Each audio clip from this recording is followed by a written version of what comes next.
কালী, তারা, ষোড়শী, ভুবনেশ্বরী, ভৈরবী, ছিন্নমস্তা, মাতঙ্গী, কমলা, ধূমাবতী ও বগলা ইহাদিগকে মহাবিদ্যা বলা হইয়া থাকে। ইহাদের নাম শুনিবা মাত্র সর্বসিদ্ধির ঈশ্বর হইয়া যায়। কলিতে কালী, কলিতে কৃষ্ণ, কলিতে গোপাল কালিকা এবং কালী ও তারা এই দুই মহাবিদ্যায় মহাসিদ্ধি প্রদান করিয়া থাকেন। কলিযুগে সমুদয় মহাবিদ্যার উৎকৃষ্ট বিধানে সিদ্ধি সমাহিত করা যায়। কলিযুগে সর্ববিদ্যাময়ী দেবী কালীর অনুত্তম সিদ্ধি সংগৃহীত হইয়া থাকে। কালী ও তারা এই দুই মহাবিদ্যা সকল আমনায় কর্তৃক নমস্কৃত এবং তাহাদের যজন মাত্রেই বলতে পূজন মাত্রেই সাক্ষাৎ সিদ্ধ সদাশিব পাওয়া যায়। কালী যেমন, তারা তেমন, নীল সরস্বতী এবং ত্রিপুরা সুন্দরী তেমন সমুদায় অভীষ্ট ফল প্রদান করেন। এই জন্য যে ব্যক্তি অভেদভাবে তাহাদের সাধনায় প্রবৃত্ত হয়, সেই ব্যক্তি ত্রিভুবনে তারার বড় পুত্র অর্থাৎ স্বীয় সাক্ষাৎ পুত্র সম এবং পরম পূজনীয় হইয়া থাকে। যে ব্যক্তি ভেদ বুদ্ধি ইহাদের সাধনায় প্রবৃত্ত হয়, দেবী তাহাদের নিষ্কৃতি নাই, তাহাকে নরকে পতিত হয়।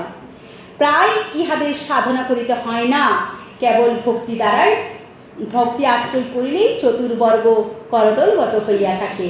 মহাবিদ্যা ত্রিপুরা বহু সাধনায় সিদ্ধি দান করেন, তাহার প্রসাদ মাত্রেই ভক্তি মুক্তি লাভ হইয়া থাকে। কালী ও তারা এই দুই মহাবিদ্যায় কলিযুগে সিদ্ধি সমৃদ্ধি ব্যবস্থাদি সম্পাদন করিয়া থাকেন। ইহারা কলিযুগে নিত্য জাগরিতা দুঃখ বিনায় অনায়াসেই প্রসন্না হইয়া থাকেন। ইহাদের সাধনায় প্রয়োগ বাহুল্য ও ন্যাস বাহুল্য করিতে হয় না, কোনো প্রকার পশ্চাচারও অবলম্বন করিবার আবশ্যকতা নাই, প্রায় আপনা আপনি সাধনা হইয়া থাকে। এই কালিকার ও দ্বিতীয় মূর্তি তারা সৃষ্টির মূলে বিরাজ করেন, তাহার সাধনা করিলে সর্ববিধ সিদ্ধিলাভ হইয়া থাকে। দেবী তারা পঞ্চশূন্যে অবস্থিত করে, অর্থাৎ ক্ষিত্তাদি পঞ্চতত্ত্বের বিলয় হইলে প্রকাশ পান। আর মহাবিদ্যা কালিকা সকলের অন্তে মহাপ্রলয়ে বিরাজমান হন।